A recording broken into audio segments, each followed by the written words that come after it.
Hello, guys. Welcome to another episode of the podcast. My name is Safo. So, on today's episode, we are going to talk about the race to be Ghana's next coach. A lot of people have had their seas. A lot of names have been flying around. I personally have people I think, or I want to be my favorites heading into this job. But then the truth must be said when it comes to this job. It's a World Cup season. This is a very lucrative, even putting away monetary value or monetary gain or monetary compensation that can be had out of this.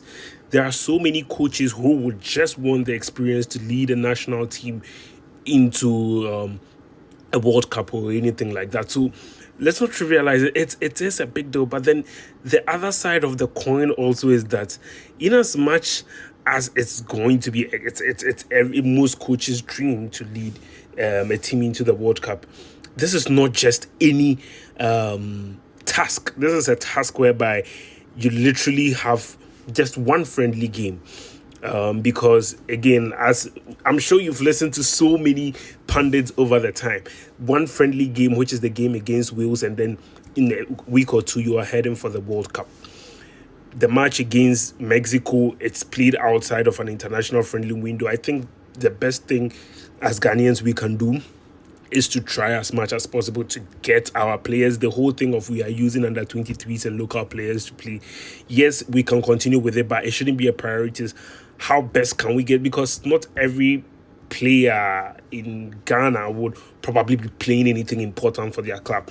If Spurs may be fighting for relegation, so maybe you are not going to get your Kudus, or maybe City might still have a title to chase, or maybe be in the FA Cup, so you are not going to have a Semenyo. But there's definitely a lot of Ghanaian players who are not going to be playing for anything, and then we'll see. You are basically at the prerogative, you are basically at the mercies of the clubs.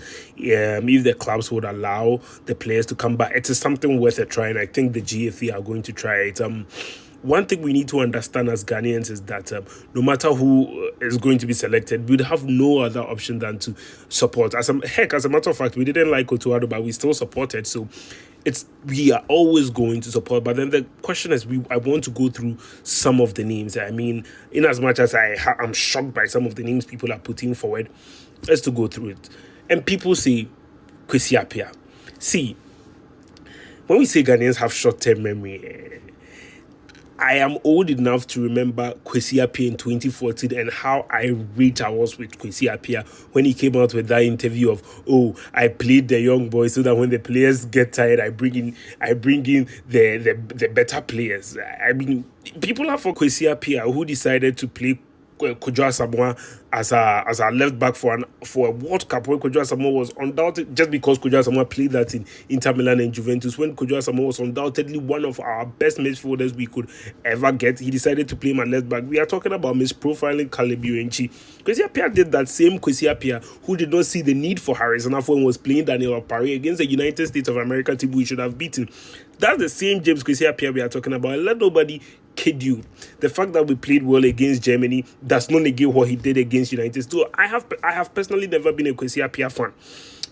He was not that great in 2019 as well. He's had his spells, but when the lights shone brighter, Kwesi Appiah did not show why we should put our faith in him. I have not forgotten. I know many Ghanaians have forgotten. People are saying it's the pragmatic choice. He knows. Yeah, I get that argument, but if you watch him carefully, even against Sudan, I watched Chan because he's Ghanaian, so of course I will support him everywhere he goes. I watched the Chan, I watched their semi-finals against Madagascar. Atrocious football by Sudan. I mean, we all remember the fact that they beat Ghana and all of that, but if you follow them, it was atrocious football in the semi-finals of that Chan. So personally, Kwesi Appiah is not my option at all. But I would understand people when they say, well, if you want to look local, Kwesi Appiah should go. Fine. I mean, because locally, I don't want to hear about Desmond Affair. I think everyone within that Otuado technical team, especially those who are just put there by the GFA, I don't have any faith in them. So Desmond Affair, no. Kwesi Appiah, if you want to look locally, maybe. But my thing is, don't look locally. I'm sick and tired of this. And this is coming from someone who's Pan-Africanist. I'm sick and tired of this. Let's do an African first. I'm Pan-Africanist, all right, and I love Africa, all right, but I also love competence. This week I was saying on Twitter that competence makes me horny. That like competence is a good thing.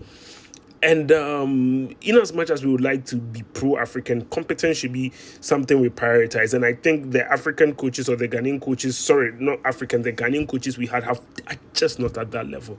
They are not at that level where I think they can get us out of the World Cup group. So who would I want? Personally, my choice has always been Pitso. Not people's choice as well. But the reason I like Pitso is some of the things he did. He started on a club scene, went to Al Ahly to still do those wonders. I know it's a club side, but then if you take that CV is better than Kwesi Appiah's CV. That CV is better than any Ghanaian coach you can ever pick. But then the questions still remain, because you see, the truth is we are always going to have this uncertainty. It's always going to be uncertain.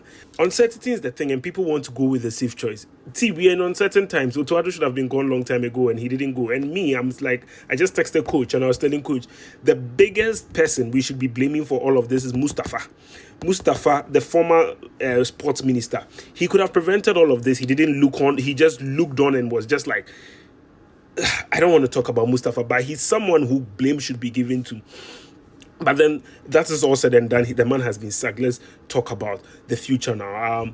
People are talking about Hervé Renard. Hervé Renard, I wouldn't mind that as well. Looking at the fact that I heard Godfred Akoto talk about the traits about Hervé Renard and the fact that he can bring boys together and like give people morale. All of these people have higher profiles than what we had, and I think we would stand a chance if we have these people, because the truth is, whoever you bring in right now has to go through a lot of footage to know, a lot of scouting, a lot of footage in a short while. So any of these coaches who can prove that, you give it to him. So Hervé Renard, Thompson Fitz, again, I think the Mali thing has really ruined it. If he had not mismanaged Mali, then Eric Shaw, people have spoken about Eric Shaw strangely. The thing with Eric Shaw is, if you look at the way he handled Nigeria, it took him a long while for you to get the best out of Nigeria. He couldn't qualify because he was still learning the team. And in such a short period, will he be someone you will trust? People are talking about Bento. Guys, let's not do that.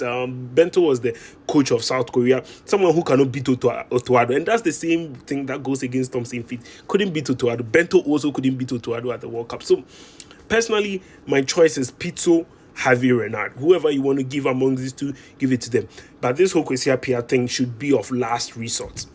Let me know your thoughts as to who you think should be the next coach of the Black Stars. My name is Safu, and I'll catch you later. Bye.